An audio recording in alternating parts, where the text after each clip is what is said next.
بسم اللہ الرحمن الرحیم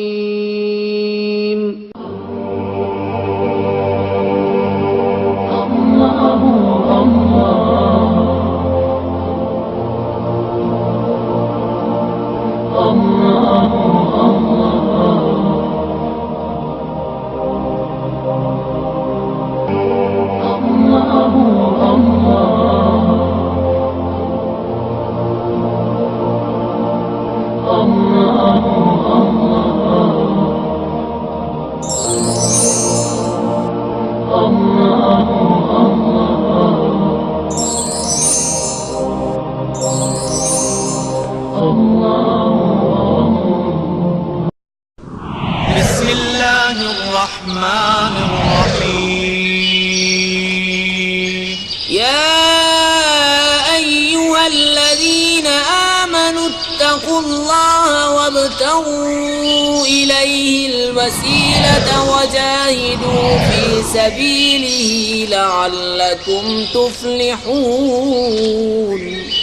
اے ایمان والو، اللہ سے ڈرو اور اس کی طرف وسیلہ ڈھونڈو اور اس کی راہ میں جہاد کرو، اس امید پر کہ فلاح پاؤ۔ السلام علیکم۔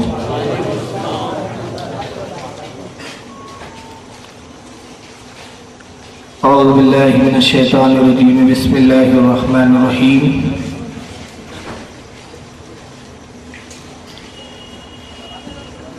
الحمدللہ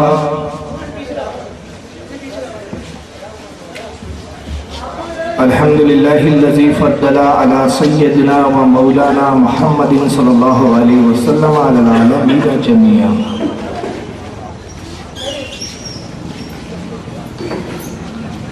وَأَقَامَهُ يَوْمَ الْقِيَامَةِ لِلْمُذْنِبِينَ الْمُتَلَوِّثِينَ الْخَطَّائِينَ الْحَالِقِينَ شَفِيعًا۔ فصلی اللہ تبارک و تعالی علیہ وعلا کل من ہوا محبوب و مرضی لدیہ صلاة تبقى وتدوم بدوام الملك الحي القيوم۔ ونشهد أن لا إله إلا الله وحده لا شريك له، ونشهد أن سيدنا ومولانا محمدا عبده ورسوله بالهدى والدين الحق أرسله۔ قال الله تبارك وتعالى في القرآن المجيد والفرقان الحميد: يا أيها الذين آمنوا اتقوا الله وابتغوا إليه الوسيلة۔ صدق الله العظيم۔ إن الله وملائكته يصلون على النبي يا أيها الذين آمنوا صلوا عليه وسلموا تسليما۔ اللهم صل على سيدنا مولانا جد الحسن والحسين وعلى آلہ واصحابہ وبارک وسلم۔ صلاۃ والسلام علیک یا رسول اللہ صلی اللہ تعالی علیہ وسلم۔ آج کی بزم کے تعلق سے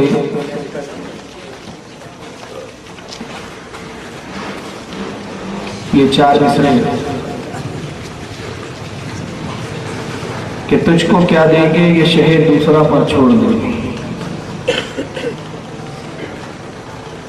تجھ کو کیا دیں گے یہ شہر دوسرا پر چھوڑ دے، تو غلام ہے ان کا سب کچھ ان کی عطا پر چھوڑ دے۔ تجھ کو کیا دیں گے یہ شہر دوسرا پر چھوڑ دے، تو غلام ہے ان کا سب کچھ ان کی عطا پر چھوڑ دے، اپنی بخشش کی فکر کرنے والا تو ہے کون؟ اپنی بخشش کی فکر کرنے والا تو ہے کون؟ یہ مصطفیٰ کا کام ہے، مصطفیٰ پر چھوڑ دے۔ اور کیا ہے بدعت، کیا ہے سنت، فیصلہ تو خود نہ کر۔ کیا ہے بدعت، کیا ہے سنت، فیصلہ تو خود نہ کر، یہ بریلی کے شاہ امام احمد رضا پر چھوڑ۔ معزز ناظرین اکرام اور سامعین نظام، اور مسند رسول پر جلوہ فروز علماء ذوی الاحترام، پیارے ساتھیوں، بزرگوں، پہلی حاضری ہے میری، حالانکہ 1 سال قبل سے جناب